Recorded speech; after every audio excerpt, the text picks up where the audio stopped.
सा टॉपिक है अगला, factors affecting demand.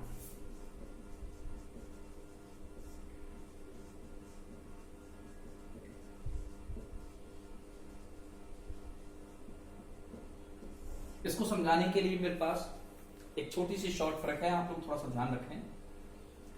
Demand of X commodity is functional related with, demand of X commodity is functional related with price of X commodity, comma price of related goods, comma fashion, taste, population,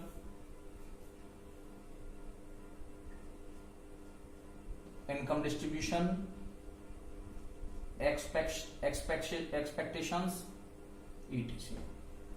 ये बहुत सारे point हैं, आप लोगों को मैं एक एक एक्सप्लेन कर दूंगा। First point, price of X commodity.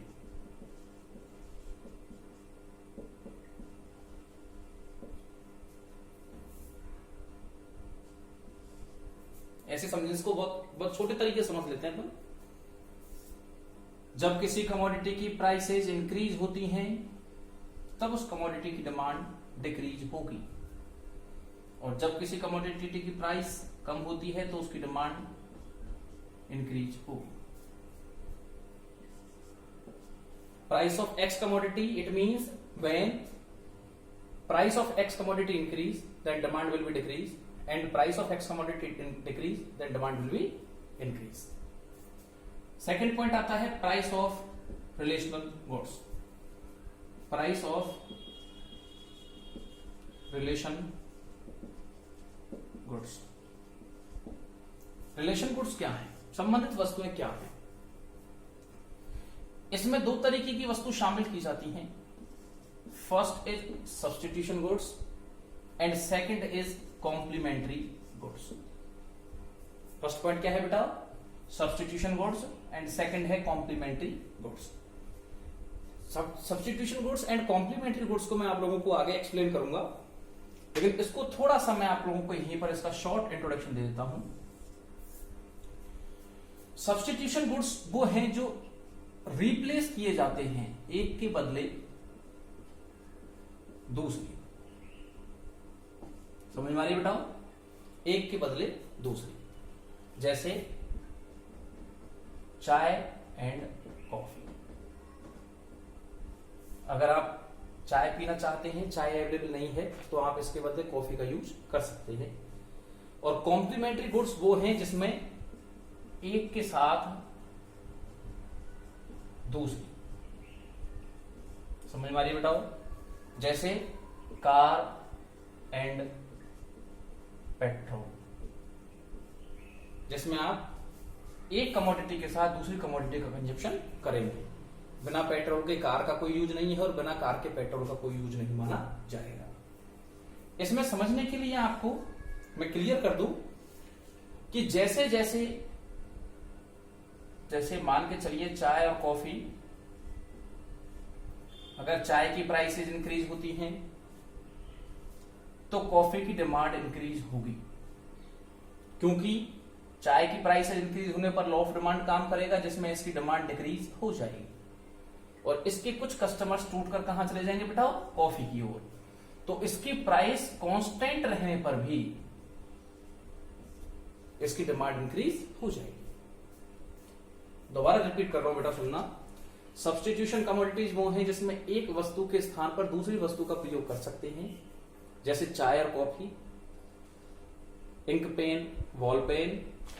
यहां पर जब इस वस्तु की कीमतें बढ़ेंगी तो दूसरी सब्स्टिट्यूट कमोडिटी की डिमांड इंक्रीज हो जाएगी। दूसरी वस्तुएं आती हैं कॉम्प्लीमेंट्री गुड्स, जैसे car and petrol.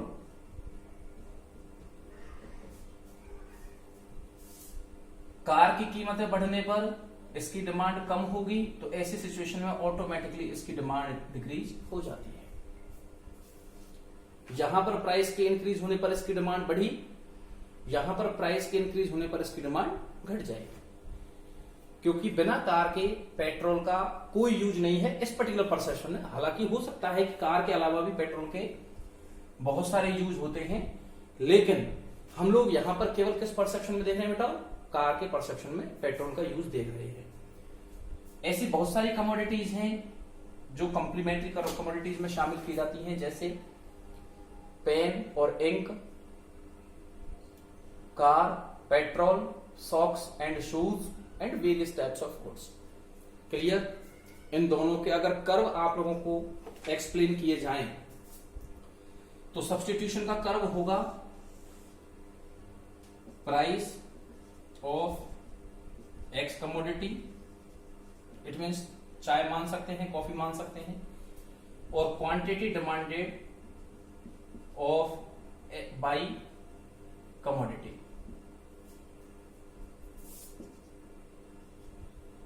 Price of X commodity माना कि P से बढ़कर P1 हो जाती है, इसकी क्वांटिटी Q से बढ़कर Q1 हो जाती है।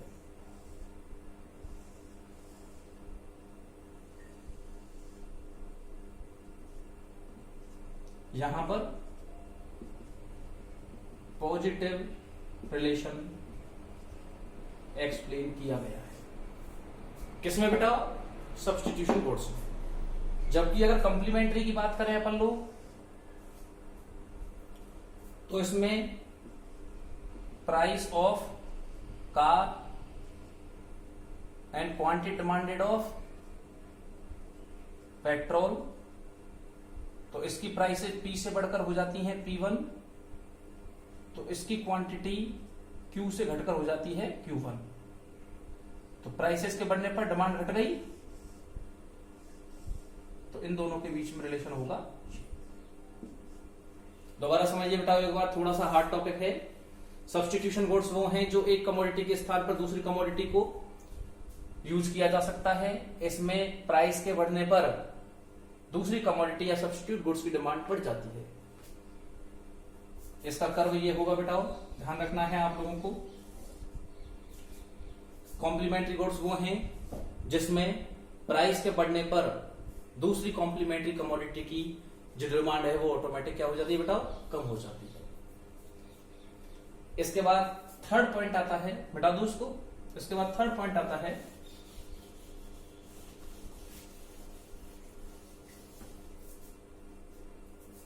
Fashion and test. बहुत सिंपल है, यदि कोई कमोडिटी मार्केट में बहुत ज्यादा फेमस हो गई है, बहुत ज्यादा लोग उसका यूज करना चाहते हैं, तो फैशन के बढ़ने पर डिमांड इंक्रीज हो जाती है और फैशन के घटने पर डिमांड डिक्रीज हो जाती है। जैसे जैसे कमोडिटी के लोग हैबिचुअल होते जाते हैं उसकी डिमांड इंक्रीज हो जाती है, और जैसे जैसे फैशन घटता है या मार्केट से वो वस्तु आउटडेट हो जाती है तो उसकी क्या हो जाती है, डिमांड ऑटोमेटिक कम हो जाती है। आई होप आप लोगों को ये टॉपिक पसंद आया होगा। इसके बाद अगला पॉइंट देखते हैं। अब ये पॉइंट मुझको मिटाने पड़ेंगे ऊपर की।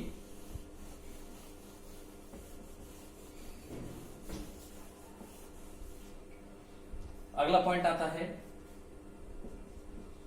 पॉपुलेशन। बहुत सिंपल पॉइंट है, पॉपुलेशन के बढ़ने पर डिमांड बढ़ेगी और पॉपुलेशन के घटने पर डिमांड घटेगी। YD income distribution, income distribution का Y को एक्सप्लेन करते हैं इनकम से, और D डिस्ट्रीब्यूशन। अगर इनकम का डिस्ट्रीब्यूशन प्रॉपर होता है तो डिमांड बढ़ेगी नेसेसरी गुड्स की, और अगर इनकम का डिस्ट्रीब्यूशन प्रॉपरली नहीं होता है, धनी लोगों के पास केवल पैसा जाता है, तो इसकी डिमांड, नेसेसरी गुड्स की डिमांड घट जाएगी और लग्जरी गुड्स की डिमांड बढ़ जाएगी। इसके बाद बात आती है एक्सपेक्टेशंस।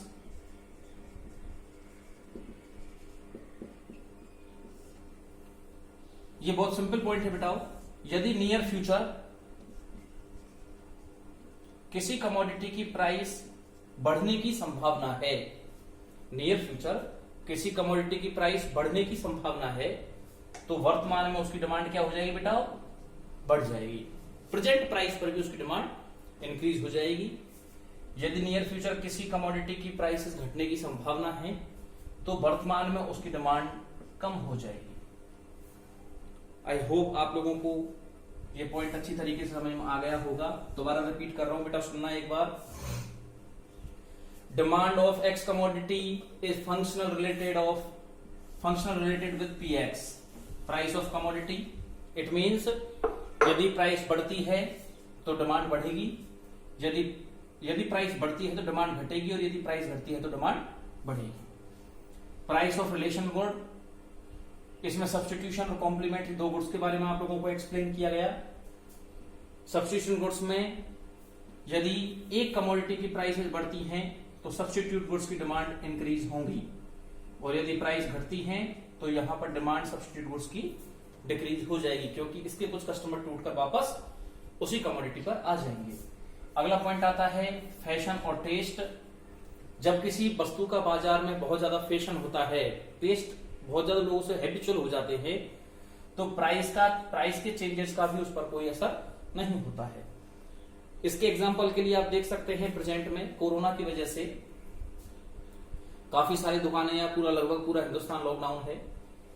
शराब की दुकानें लगभग सारी जगह बंद हैं, परंतु जैसे ही सरकार ने अपनी इनकम को जनरेट करने के लिए जैसे ही शराब पर से रोक हटाई है, दुकानें ओपन की हैं, वैसे ही बहुत सारे लोग जो इस चीज के हैबिचुअल थे उन्होंने दुकान के आगे लंबी लंबी लाइनें लगाना स्टार्ट कर दिया है। तो इट मीन्स फैशन और टेस्ट, जबकि शराब महंगी कर दी गई है लेकिन फिर भी लोग फैशन, टेस्ट और हैबिट की वजह से उस वस्तु की अधिक डिमांड कर रहे हैं।